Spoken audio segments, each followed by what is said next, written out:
ফিলিস্তিনির রাফায় ও গাজায় হামলার প্রতিবাদে ইসরায়েলের বিরুদ্ধে ময়মনসিংহের হালুয়াঘাটে পণ্য বর্জন ও বিক্ষোভ সমাবেশ ও সচেতনতামূলক লিফলেট বিতরণ করা হয়েছে।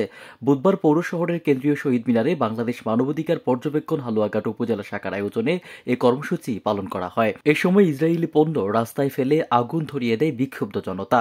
পরে পৌর শহরের বিভিন্ন ব্যবসা প্রতিষ্ঠানে লিফলেট বিতরণ সহ ব্যবসায়ীদের ইসরায়েলি পণ্য না রাখার ও বিক্রি থেকে বিরত থাকার আহ্বান জানান বাংলা মানবাধিকার পর্যবেক্ষণ কমিটি।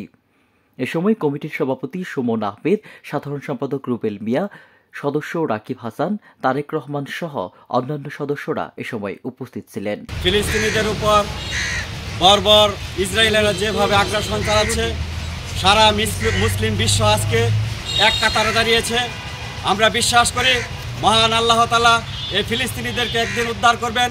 আমরা বিজয়ের মালা ইনশাল্লাহ ছিনিয়ে আনবো। বিশ্বব্যাপী যে আন্দোলন শুরু হয়েছে, সেই আন্দোলন মুসলিম বিশ্বের বিজয়ের আন্দোলন। এই বিজয়ের আন্দোলনকে ত্বরান্বিত করবার জন্য সারা বিশ্বব্যাপী মানবাধিকার সংগঠনগুলোকে কাঁধে কাঁধ মিলে কাজ শুরু করেছে। তারই অংশ হিসেবে আমরা হালুয়াঘাট থানা শাখা এই কার্যক্রম হাতে নিয়েছি। বিভিন্ন জায়গায় বিভিন্ন ধরনের সংগঠন প্রতিষ্ঠান এই কার্যক্রম ধারাবাহিকভাবে করে যাচ্ছে।